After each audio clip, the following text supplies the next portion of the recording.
Okay, for this one, we are going to talk about Trump's immigration policy when comparing it to the what he was going on in the campaign.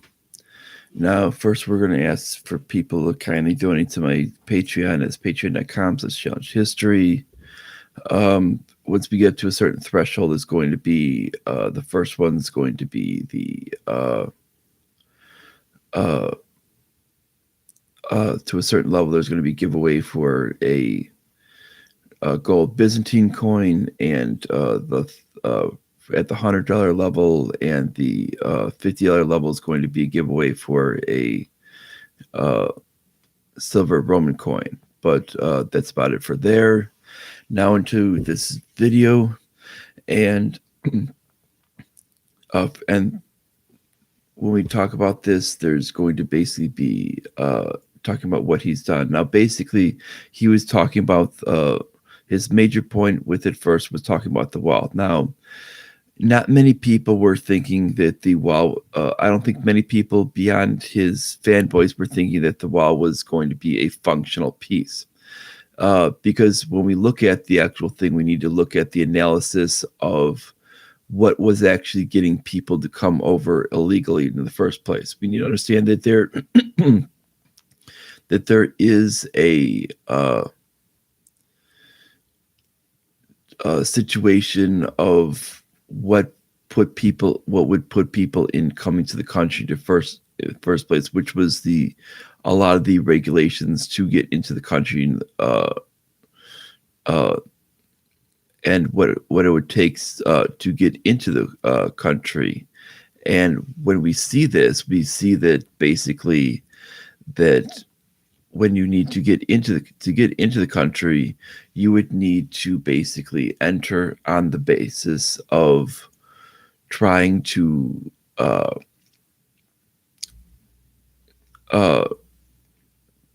fit into one of the groups, but this is on the legal basis. This is assuming on a neutral year, and we're just assuming on neutral things of actually the laws by the books. We're ignoring what is happening right now, which is not even lawful by the books. And we'll go into that in a little bit, but then we go into the fact of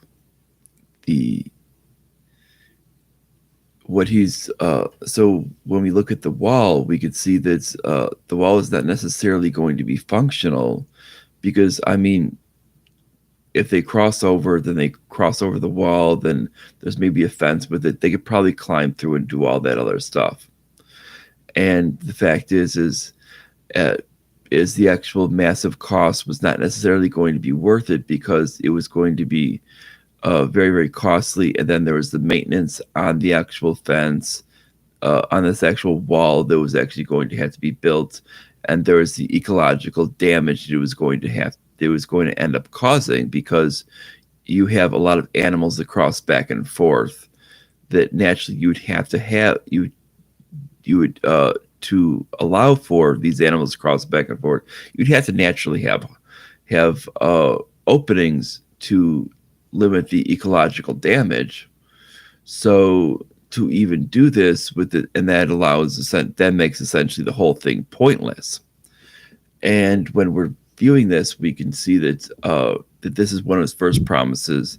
I mean, even through the whole thing with it, we might get like a little bit of area covered, but not much. I mean, and which means even at best with it, there's many areas that can't even physically be covered because of the actual things where the actual area cannot be built because of the way the terrain is, which makes it completely useless. Now, when we compare that to dealing with it in a more sound way, which would be dealing with the incentive. Now, for the people that are coming over here for the wrong reasons, which is for a lot of our public aid system, you could essentially get rid of this. Now, what you would do is essentially for people that are able-bodied, what you do is you take the when any public aid thing comes up, what you do is you merely, when these votes come up for the bill with it, you need to essentially make sure spending expires. All spending expires. And if they say, oh, but the military, very, very easily, you get the military, you send them all back home. And you just need to send all of our military men and women back home. You send them back home, which also, number one, reduces their wages that they're making. Then what you do is you basically let all spending expire, and then you and even when you let spending expire, there's usually a contingency plan in between that allows for those people that are earning wages to essentially go and continue to earn wages. And there's always been this to run over with it, and it would take about 2 weeks to do this. The first week you do the negotiation of all the bills, and anything that's on there that's controversial, you let they can't get the votes, you let it slide off. Anything that would not be non-controversial, you let pass through, and eventually you would get rid of all these things. Now, I know I'm talking budget here. We'll probably talk more budgetary stuff and go down into the nitty-gritty of that budgeting thing, of how to do that. But what would happen is when we're going over into the public aid portion, you would find that basically is that the budget is that public aid budget for anybody that's able-bodied would essentially eliminate itself, because there would not be the proper votes in the Senate ever to pass it. Nobody would ever vote for this. And the fact is this it would completely drop out, and that would completely create where there's no incentive to for people that are just looking for public aid to come into the country. This would eliminate much of your people that are coming here illegally. Now, when it comes to everybody else, pretty much all you need is a background check. You need a background check and a basic health check. That's it. You just need two things. And those are very, very cheap. I mean, frankly, you don't need an interview process. That's silly. That's just basically more bureaucracy that is not needed. You need a background check, and which is done by the local version of the FBI. And in many of these countries with it, I mean, frankly, in the Philippines, it's equal to about $5 American. And then for a health checkup with it, I mean, currently with it is we force what it called out in the Philippines it to be equal to basic. It's one of our clinics that we put out there that costs over $300. We don't have to do that. We can actually have them use one of their local ones, and in which it would be very, very affordable. And so we could actually have that be for a lot cheaper. Now, this would actually fix all of the immigration problems. Now, what has Trump done? Well, Trump has done pushing for this wall. Well, the fact is it's added on a lot of money when it comes down to what the Democrats want for money for domestic programs. And because he was like, oh, I had to do this to get the wall. You mean like $50 billion to get funding for a damn wall? You had to add all his extra stupid spending? It's like, you really think that's worth it? I mean, the actual amount that it actually causes on the actual debt is actually nowhere near worth it. I mean, he might as well just have basically said, I'm just going to give amnesty to each one of the people who want to cross over, and it would have been financially cheaper at that point. because when we keep adding this money on year by year by year by year, it ends up becoming financially cheaper. Because eventually they're going to work, and they're going to be putting money into the system, and it becomes more advantageous that way. And doing it this way with it is just completely stupid. I mean, what I advocate for is just basically eliminating the public, eliminating your public welfare system, your public aid system. I mean, there's other types of aid I would say get rid of, but I would eliminate the public aid system. I would basically, they would get rid of a lot of your people that are coming over here to basically be squatters, essentially. And then you would get rid of that.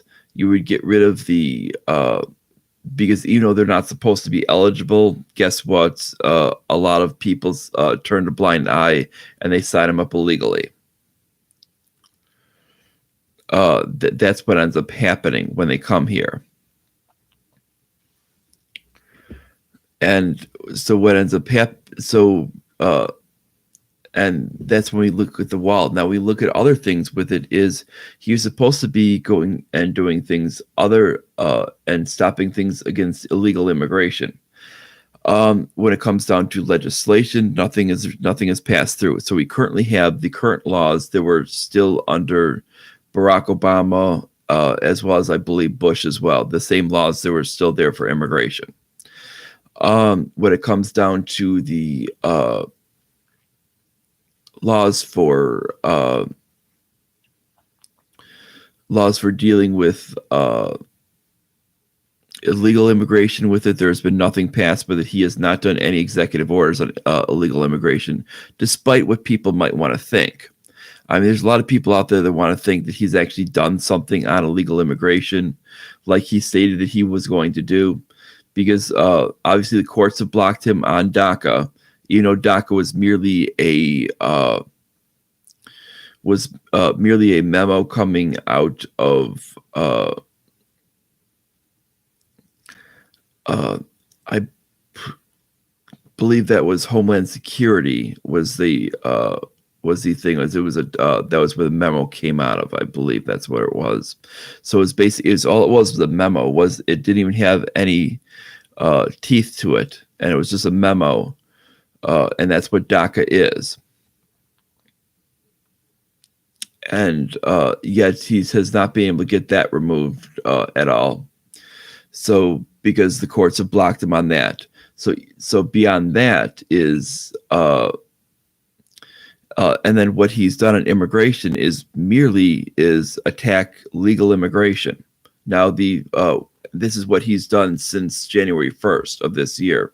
He has actually essentially blamed the coronavirus to shut down illegal immigration. Now he's had a couple of executive orders to one to start it, one to continue it through the rest of the year. And basically what this is to do is essentially he's saying, oh, but people lost jobs because of the coronavirus, so I'm using this thing.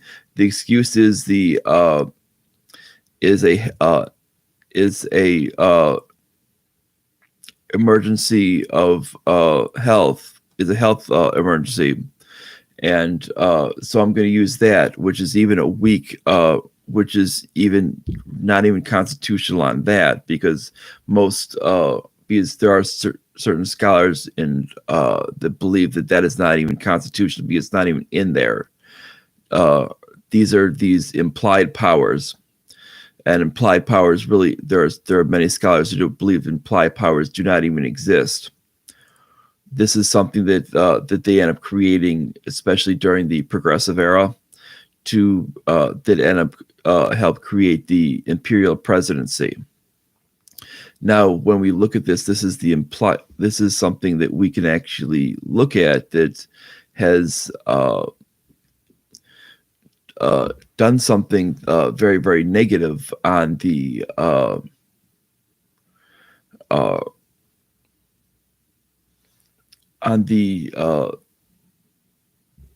uh, relations with other countries, as well as being able or I should say, it's done stuff very, very negative on how we actually have an actual country. I mean, you're not supposed to elect a dictator.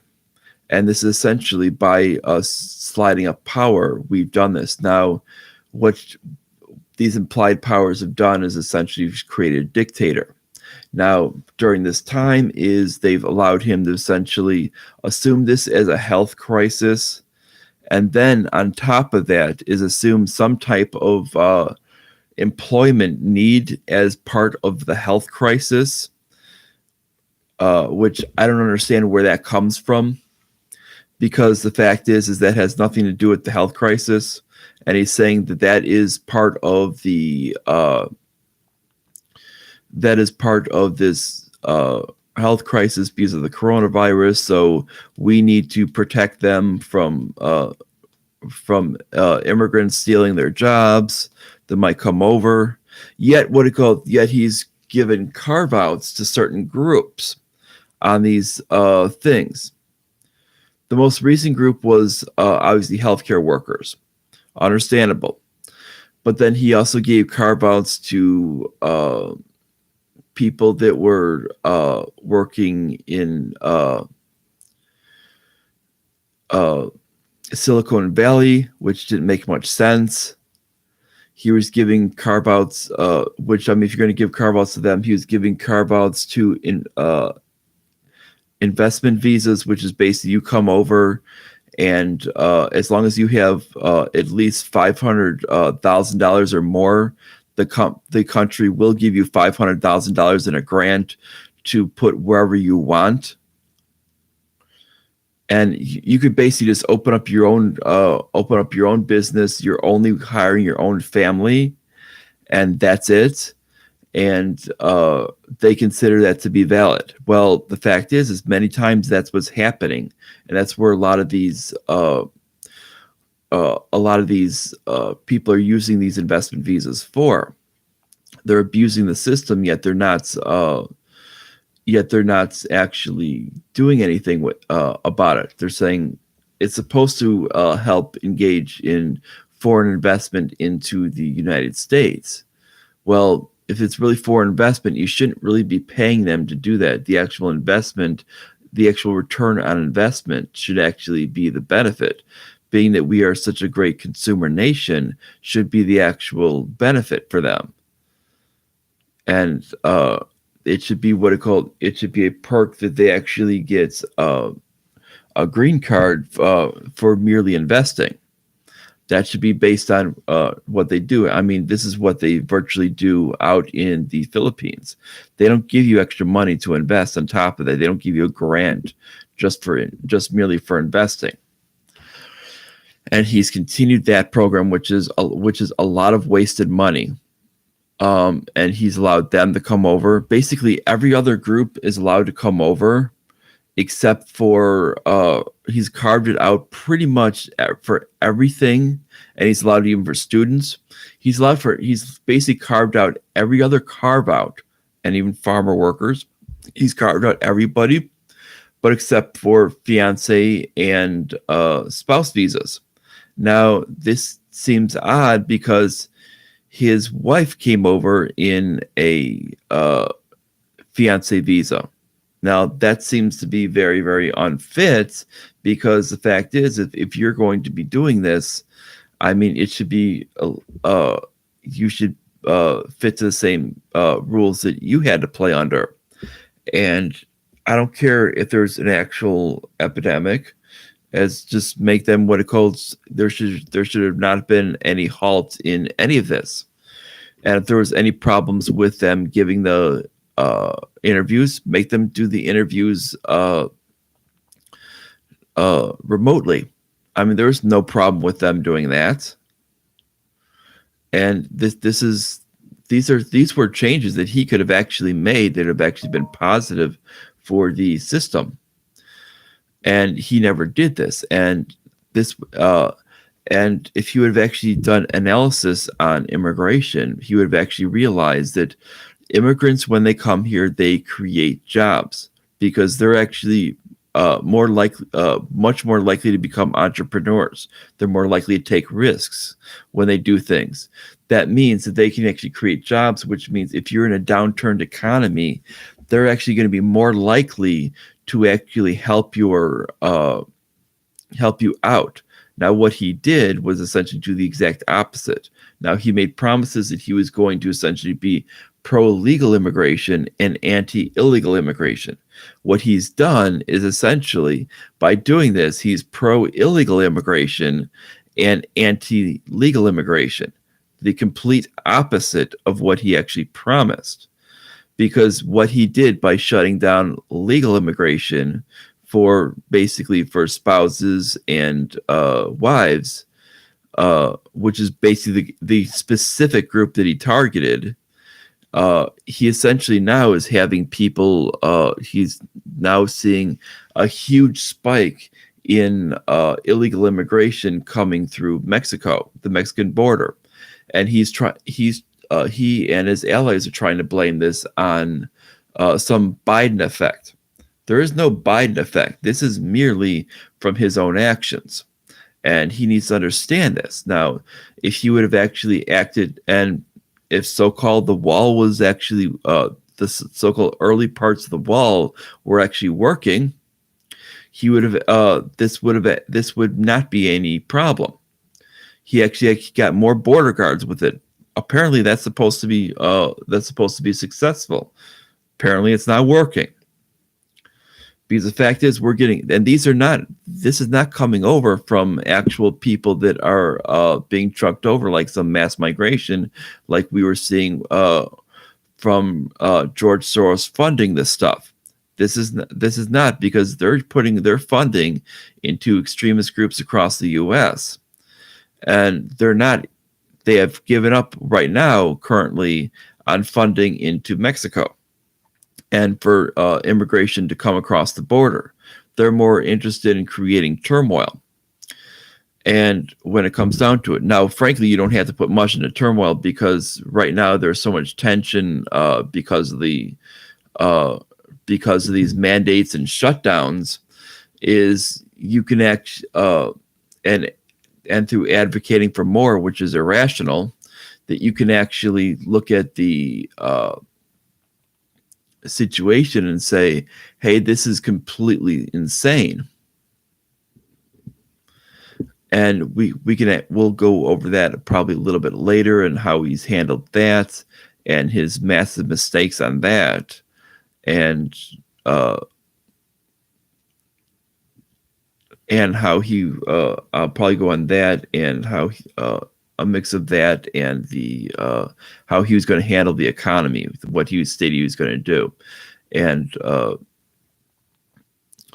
I'll probably go into that with it, but this is basically where I'm probably going to cut this one here and see you guys probably later. I'm probably going to do the other ones probably later at night, so I don't keep like running up a bunch of these in a row.